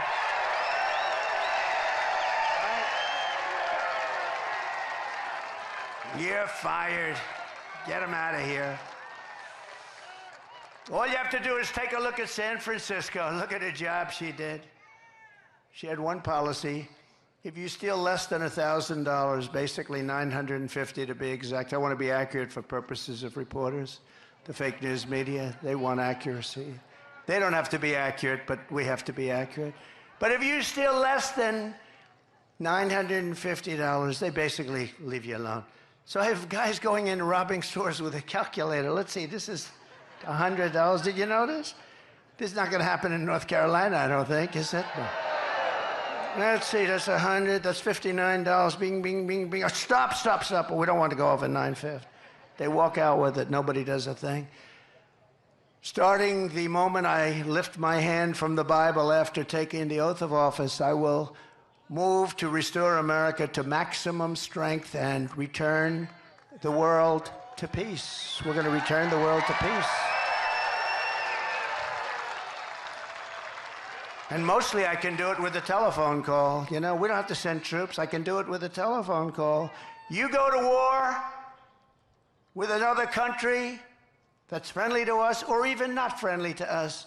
You're not going to do business in the United States, and we're going to charge you 100% tariffs.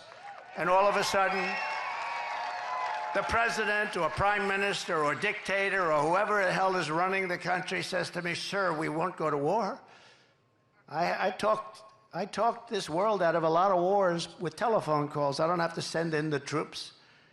One of my most urgent priorities will be to quickly rebuild the readiness and spirit of the United States Armed Forces.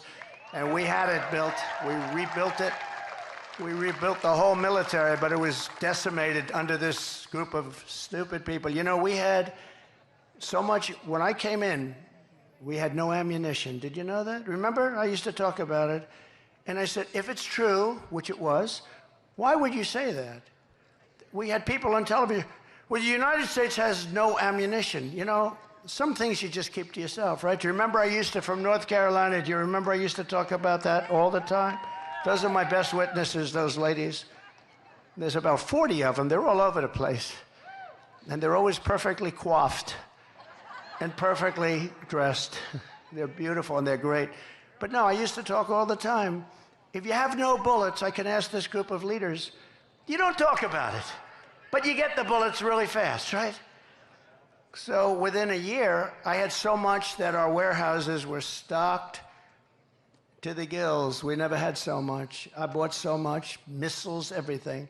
I rebuilt our military, but that's been all dissipated now again because we give it away to everybody. And for nothing. I mean, they don't do anything for us. We don't get anything. We don't even get a pledge that we'll pay you back someday if we have the money. How about that? Pay you back someday if we have the money. You know, I sponsor athletes sometimes. If I see somebody that I like in sports, I sponsor some golfers. Usually doesn't typically work out. I don't know if you know, it's like a 5,000 to 1 shot, but I'm good at that stuff and I can see talent. And I'll give them a few $1,000s. I'll give them $50,000. I'll say, you know, you're really good. You could make it. Why aren't you trying out for the tour? Sir, I have no money. I have to give lessons. I have no money. He said, you're too good to give lessons. You can be a tour player. I said, sir, I don't have any money. I said, here's $50,000. And here's the deal. If you do well, you pay me back with no interest. Just good luck. If you don't do well, which you probably won't, because it's very hard, they say the worst is a boxer. If you sponsor a boxer, they're all great, they're winning all their fights, and then they turn professional, and they go in, and this goes with the UFC, run by Dana White, one of the greats of all time, which has really taken over for boxing. But it's the same thing, and people sponsor people, and they get what they get. But the worst is that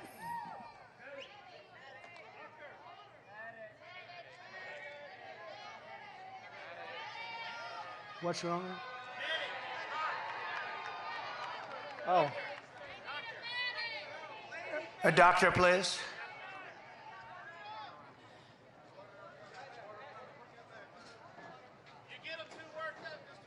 It is very hot here, I noticed. It's very hot. And a lot of the people waited for days to get here, so I understand it. Take your time, doctor. Take your time. Thank you.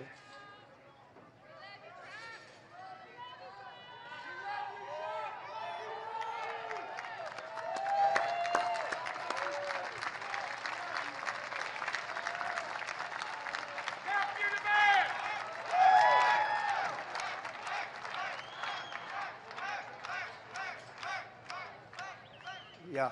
Take your time, please.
Thank you very much. You know, they come 2 days, 3 days early, and it's a lot of stress. We lose them. The only ones we don't lose are front row Joes. I don't know what they have going. They have something going here, Governor. Thank you very much. Thanks, Doctor. But America's blessed with the greatest military in the world, but our men and women in uniform have been betrayed by radical left politicians and some generals, and at the top, they're woke. They're woke. We don't want woke generals. We want generals that know how to win, and we have them. We proved that when we wiped out ISIS, didn't we? Proved it. Sir, it'll take 5 years. We did it in three weeks. I think we did it in 3 weeks. We have the greatest military in the world, but you need the great leaders. Otherwise, your military can never be great. Everywhere I go, soldiers and veterans tell me how angry they are that not one person has been held accountable for the Afghanistan catastrophe. He never fired anybody. You know, I fire a lot of people when they don't do a good job. Then they come back and write books. You know, they hate you, but that's okay. When you don't fire people, they never write books, you know. But I fired a lot of people. I wasn't happy with their service. I wasn't happy with the job they did, and I fire them. I let them go. I mean, I'm working for you. I'm not doing this for myself. But when you fire them, they always come back with something. And now nobody's ever been in the position where, you know, they get offered all sorts of money from the fake news and everything else, and fame. We're going to make you famous. All you have to do is make up some stories about Trump. But people don't seem to care. It's phony stuff, phony, horrible. They're lightweights. They're terrible people. You know, when I came, don't forget, I didn't know anybody in Washington. I'm President of the United States. I'm going down Pennsylvania Avenue with the biggest load of military and police and motorcycles and everything you've ever seen. And I didn't know anybody. I said to my wife, I don't know a lot of people, but the people I know, I got recommendations from a lot of good people, well-meaning people. Some were good. Most were great. But we had some bad ones too. But now I know them all in Washington. I know the good ones, the weak ones, guys like this. I know the weak ones and the bad ones, General. We know the dumb ones and the smart ones, don't we? We know them all. But the voters will hold Kamala and Joe accountable for this November when I take office, and they're going to be held accountable for what they've done to this country. Right? Thank you. I will ask for the resignations of every single senior military official who touched the Afghanistan disaster. I want their resignations immediately. And I want them on the desk in the Oval Office, the Resolute desk. I want them on at 12 o'clock, Inauguration Day. Everybody involved with that disaster. When you have a disaster so stupid as that caused us such problems, you don't know what that's done to the reputation of our country, the Afghanistan disaster. This house cleaning will be a signal to the entire world and America military and everybody else. They want people to be held accountable for failure and incompetence. And it's just not acceptable that something like that could happen. These are fighters. They fight with broken, old, obsolete weapons and knives. We have F-16s. We have F-35s, F-32s. And we were knocking the hell out of them, just knocking the hell out of them. It was easy. But I said, what the hell are we doing this for? Let's get the hell out of there. We were getting out with such strength. They were so happy they couldn't believe it. And then these people came in, and it's horrible to even think about what happened. And countries all over the world lost respect for us because of Afghanistan. We demand success and we demand victory. We want victory from our soldiers and from everybody else.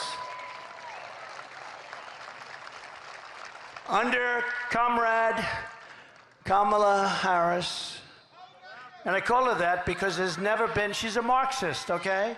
I was saying, do you think she's a Marxist or a communist? To people that really study this stuff, they weren't able to tell me. They said it could be all the way, it could be communist, but she's damn close. They said it was definitely one or the other, but they couldn't actually tell me. Was it communist or Marxist? Sir, it's one or the other. We're not sure. We'll figure it out. But under Comrade Kamala, Our military has been abused for radical social experiments.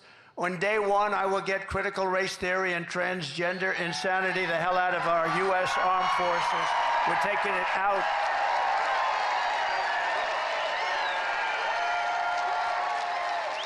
Our warriors should be focused on defeating America's enemies, not figuring out their genders. By that time, hopefully they know their genders. Marxist ideologies have no place in combat. Think of it, they go in and they decide, oh, they're going to change my gender. No, we want them to know their gender when they go in. You have no idea the disruption that has caused, and the fake news refuses to report it. You know, when I did a ban, I went to a lot of good generals. I said, I'm not going to tell you names. Just tell me, is it the right thing or the wrong thing? The wrong thing, sir. It's the wrong thing. And I had unanimous support. And then we did it. I didn't do it. Other people did it. They reversed me as soon as they got in, like almost the first day. I didn't do it. But they allowed things to happen to our military that just not right. If you want to have a sex change or a social justice seminar, then you can do it somewhere else, but you're not going to do it in the Army, Navy, Coast Guard, Air Force, Space Force, or the United States Marines. Sorry. You're not going to do it there. The military brass that led these absurd and insulting initiatives will likewise be removed, and they will no longer be in command. They're going to be gone so fast. Kamala and Crooked Joe purged 8,000 service members from our military for refusing their COVID vaccine mandate. They refused to do it. We didn't want a mandate. The mandate, you just can't do that. I will rehire every patriot who was fired from the military with an apology and with back pay. They will get their back pay and an apology from our government. Hopefully they have great jobs right now and they're making a lot of money, but if they want to come back in, they get an apology and we sign them up and they get their back pay. Should have never happened. The mandate stuff should have never happened. Thanks to Comrade Kamala and Joe Biden, morale in our military is now so low that almost every single branch is suffering a major recruitment and retention crisis. You know that. Upon taking office, I will begin the largest peacetime recruitment drive in the history of the armed forces. We have to fill our armed forces with great people, but they don't have spirit now. There's no spirit. Used to bring, other soldiers would bring their friends in. Now that doesn't happen. Almost never happens. The sense of spirit, pride, and prestige will soon come roaring back and reach levels never seen before. We're going to make it so hot that I'm going to want to resign and join the military. I don't know what rank I would start at. I guess I started private. I don't know. What rank would I have to start at, General? I have to start pretty low. He said you'll start at the top. All right, then I'll stay here. That's very good. You'll start at the top. He knows what to say. America's military must always be unrivaled and unbeatable. I mean, I see reports coming out where they do studies, and they said under these circumstances, we'll lose a war to China. Number one, if it's true, why are we saying it? And number two, it shouldn't be true, should it? It shouldn't be true. Not going to happen. Why would they release a report like that for China to read? We're vulnerable here. She said they're idiots. That's a good word, too. Who's the woman that said that? Stand, please. Who said that? That's very good. No, it's true. She says they're idiots. No, they released a report talking about all of the vulnerable areas. We need more this, we need more that. We're weak here, we're weak there. I don't know who does this report. Why would you release a report like that? So after years, that's like saying we have no ammunition. Ladies and gentlemen, we have no ammunition at the time. We're the United States of America. You know why? We gave it all up to Ukraine and various other places. We gave them everything. Empty our warehouses of all of our ammunition. Let's give it to people free of charge, cost billions, free of charge. Everything's always free of charge. So after years of horrific depletion with the comrade sending our missiles and airplanes, ammunition to other countries, I will make a historic investment in rebuilding the U.S. Armed Forces. I did that once before. But I have to do it again because they've depleted it, just like they've depleted the strategic oil reserves, you know? We have the strategic, in all due respect, it's not for filling up your car so that you have 4 cents a gallon less and that you vote for Crooked Joe. It's not meant for that. It's meant for war. It's meant for tragedy. It's meant for real stuff. It's at the lowest point today in its history. We almost have nothing left. And we had it at a level that was such a beautiful thing to see. We will increase funding, but at the same time, the days of blank checks for the weapon systems over the past are over. I tell you what we will build, though. We're going to build a great iron dome over our country so that we don't have to get hit. We give it to other countries. We help Israel and other countries. And Ronald Reagan wanted it many years ago, as you know, but we didn't really have the technology then. He was right, but we didn't have the right technology. Today we have unbelievable technology. And, you know, we have other countries that have it. This country should have it. And we're going to make it right here, and we're going to make it in other of our great places. But a lot of it's going to come right out of your state. It's time to create the arsenal of the 21st century. We need that. That means aggressively shifting funding to keep America on the cutting edge, investing heavily in drones and robotics and artificial intelligence and hypersonics. Do you know, hypersonics, these are missiles that go 7 times faster than a fast ordinary missile. 7 times faster. So fast that for the most part, you can't shut them down and you can't shoot them down. They're going at levels of speed that nobody thought was possible. Do you know, that was our technology that was stolen by Russia. And Russia has them, and I started them very quickly. But somebody gave Russia, years ago, before me, all of our plans and specs for hypersonic missiles, and they built them, and we didn't. He said Bill Clinton. It could be. It might have been, in all fairness, might have been a little after Bill Clinton. I used to like Bill Clinton. Can you believe it? It could have been Barack Hussein Obama, perhaps. We should ask him. Now, he was very nasty last night. I try and be nice to people, you know, but it's a little tough when they get personal. Please, again, remember, please, sir, don't get personal. Talk about policy. Let me ask you about that. We're going to do a free poll. Here are the 2 questions. Should I get personal? Should I not get personal? Ready? Should I get personal?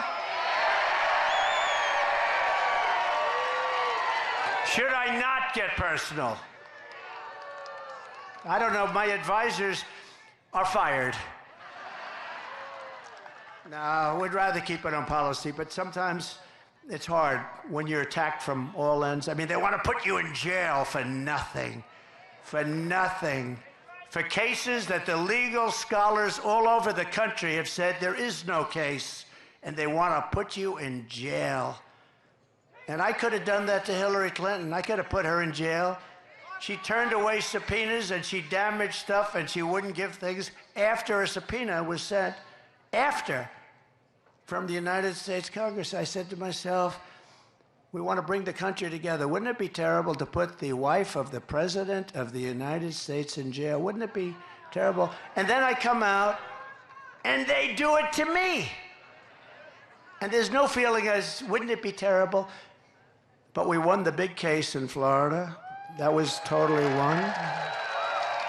And Biden didn't. You know, Biden documents, I had the Presidential Records Act. I had a right to do whatever I wanted to do. That was passed in like 1978. But Biden didn't have a right to do it because he wasn't president. And he was there for 50 years. He took stuff. And the ruling was basically he's guilty as hell, but he's got no memory. He's a nice man with no memory. Actually, they're wrong. He's not a nice man, and he has no memory. He's not a nice man at all because he started weaponization. And weaponization is a double prong. That can come back to haunt them, too. It's a terrible thing for our country, I can tell you. A terrible thing for our country. We need a dramatic increase in research. We need a very dramatic increase in development. And in so doing, we will create countless American jobs, including jobs right here in a place called North Carolina. Do we love North Carolina?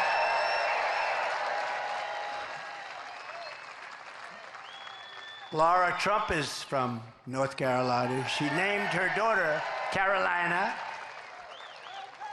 the wife of Eric. I now say that he's the husband of Laura. We changed it. He's great. He's great, and it's a great couple, but she loves this place. She just loves it.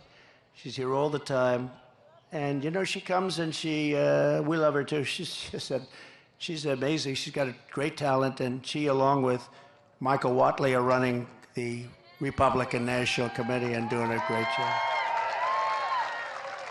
You know, a lot of times when you do that, they'll say, oh, family. Let me say, this is not a job that this is a tough job. And our primary focus is not to get out the vote. It's to make sure they don't cheat.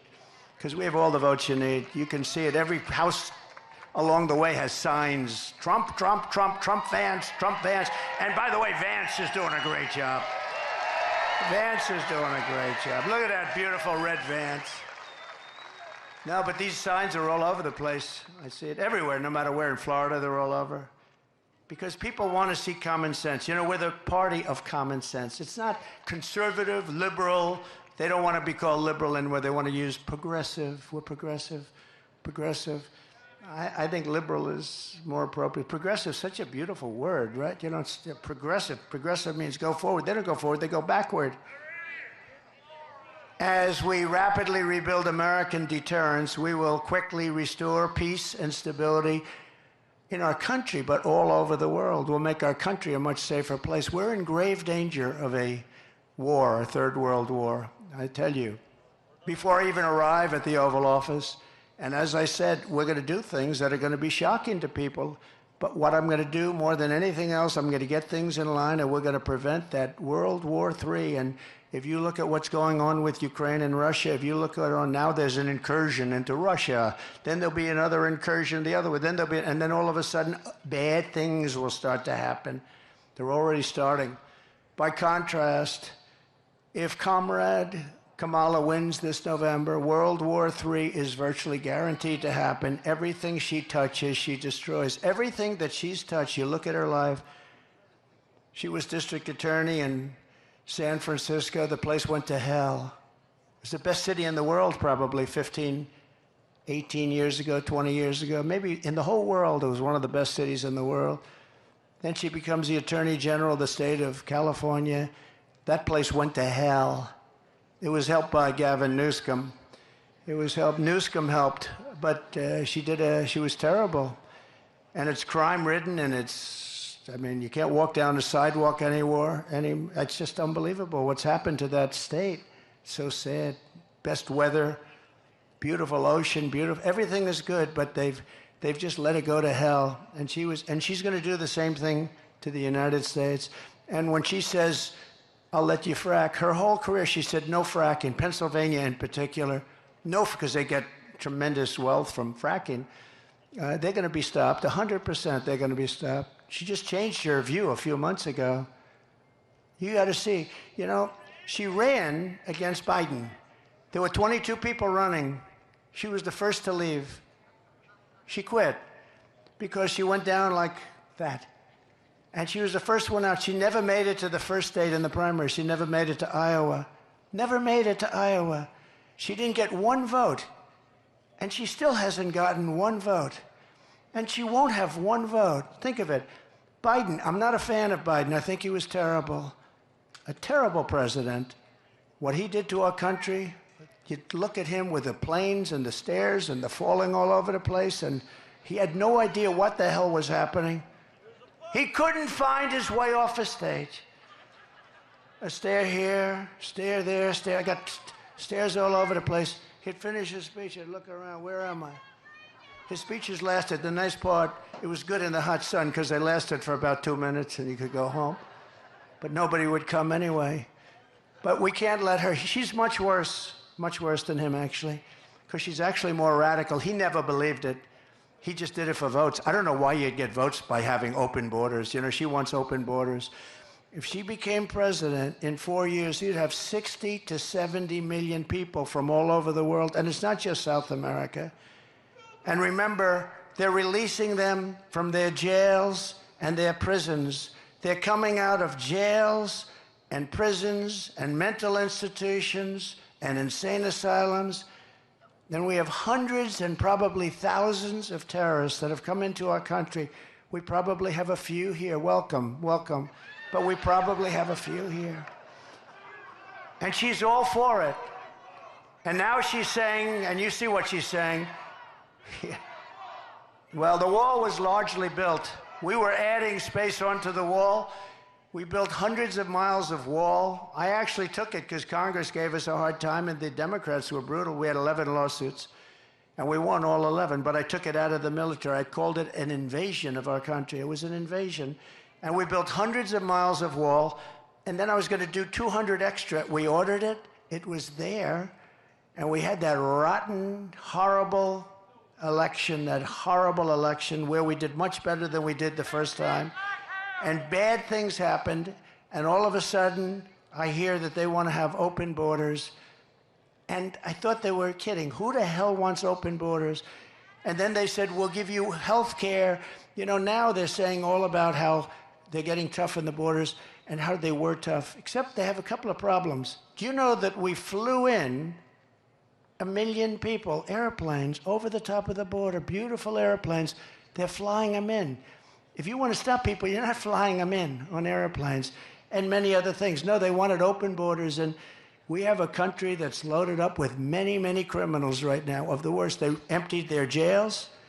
They emptied their jails and prisons. They emptied their mental institutions into our country, largely. Now, they're continuing to do it. But if you look at many of these countries that we're talking about, frankly, who can blame them? They're dropping their prisoners into the United States of America. They're dropping all of these people into the United States, including their mental institution people. Any terrorist they have, they're dropping them into the United States. We're taking hundreds of thousands of people that were in jail for murder. You take a look at Venezuela, their jails are half. And I'm surprised half, because frankly, I would have worked faster than that if I were running it. I would have had all of them out of there by now. They go to Caracas, they take all their gang members, all of their killers, their murderers, their drug dealers, they take them and they're putting them into the United States, and their crime is down 72%. In fact, next time what we'll do, instead of North Carolina, we'll have our next little gathering in Venezuela, because it will be much safer than being in our country. If these people win, you're not going to have any meetings, you're not going to have anything. There'll be chaos in our country. And we just can't let it happen. We can't let it happen. We can't let it happen. Remember when Biden sent Kamala to Europe to stop the war in Ukraine, she met with Putin, and then 3 days later he attacked. How did she do? You think she did a good job? She met with Putin to tell him don't do it, and 3 days later he attacked. That's when the attack started. Did you know that, General? Should have sent you. But over 500,000, they say, are dead or wounded, but it's a much higher number than that. And everything lies in ruin. Look, we are going to fight like hell to win this election. They are going to cheat like hell to win the election, because they have no bounds. They have no bounds. I've said to some Republicans once, in a place called Philadelphia, which I love. I went to school in Philadelphia, but it's suffering tremendously, like Chicago, like every Democrat-run city is suffering. But I said, like, why do we allow them to do it? Do Republicans do what they do with the stuffing the boxes, with all of the different things they do? Sir, we're proud Americans. And that's really the right thing to say. But they have no bounds. We have to win this election. If we don't win this election, we are in such trouble as a country. We're in trouble right now, but you have the right guy to straighten it out. I'll get it straightened out. I'll get it straightened out fast. We're going to have peace through strength all over the world like we had just a short while ago. And I just want to say, closing, it's an honor to have served for 4 years. I wish we didn't have this break. The only thing good about the break is it shows how bad it can get, because we've never had a country that's been in shape like this country is in right now. We have squalor in our streets. Our vets are disregarded, living on sidewalks in freezing cold and unbelievably hot cities all over the country. And yet we have people coming in to our country that are living in luxury hotels. This is what we have. We're going to straighten out our country through common sense. We're going to straighten out our country with the United States of America. We're the greatest country in the world. We're not going to let this continue to go. We're going to straighten it out. We're going to make it bigger, better, stronger than ever before. We're going to bring in business. We're going to use tariffs to take advantage of our great strength and to, frankly, hurt countries that are hurting us and have been hurting us on trade for many, many years. Right now, China is building massive auto plants in Mexico, and they think that those plants are going to make cars and they're going to sell them across the line for no tax, no anything, destroy what's left in Detroit, which frankly, compared to years ago, is very little, and South Carolina and many other places. We're not going to let it happen. We will charge them 150 or 200% tariff, and all of that investment that they made is now worthless. We're not going to let them do that. We're not going to let them destroy our automobile industry. The United Auto Workers has a grossly incompetent man at the head. They want to make all electric cars, and Elon Musk is a friend of mine. You saw he endorsed me very strongly, and he understands that I'm right. And I love electric cars, and they have an incredible purpose. They have an incredible purpose. They're unbelievable what they can do, and he makes a great product. But I told him, I said, you know, before you endorse, you have to understand, we have to have gasoline-propelled cars. Again, we have more liquid gold than anybody anywhere in the world, more than Saudi Arabia, more than Russia. We have more than anybody. We're going to quadruple that business. We're going to be much bigger than both of them put together. We're going to pay down debt. We're going to reduce your taxes. I gave you the largest tax cut in history, the largest regulatory cut in history. That created all of the jobs. And when Biden talks about jobs, by the way, because they lie so much, the jobs he created, almost all of them, almost 100%, people say more than 100%, went to illegal aliens. The other, remember this, the numbers sound good because they're called bounce-back jobs. We had a pandemic. People were laid off, and then as soon, and this is common for ages, when a pandemic goes, you have bounce-back. The businesses, and had we not done what we did with money, probably some of you benefited, but we would have been in a 1929-style depression. We did it just right. The problem is, they came in, they no longer needed money. We gave them a country that was fixed. And more people died during Biden, think of that, than died during us from COVID. Many more people died during them. But think of this, we gave them a country and they blew it because they took so much, they took trillions and trillions of money, they kept feeding it. And that's what caused, along with their bad energy policies, that's what caused this tremendous inflation, which is destroying the people of our country. And frankly, it's contagious. It's all over the world. But we're the ones that started it with their bad policy. So we're going to work very hard. We've got to win. We've got to win this state. This state is a very, very big state to win. We've won it twice, and we're going to win it again. I said to a couple of the people, I said, so let me ask you, how are we doing compared to 4 years ago and 8 years ago? They said, sir, you're much hotter, you're more popular. I hope that's true. But we won it twice. And all I can do is pledge to you that we're going to do a great job for North Carolina. We're going to do a great job for the United States of America. We put America first, and we're going to make America great again. Thank you all very much. Thank you. Thank you very much, everybody.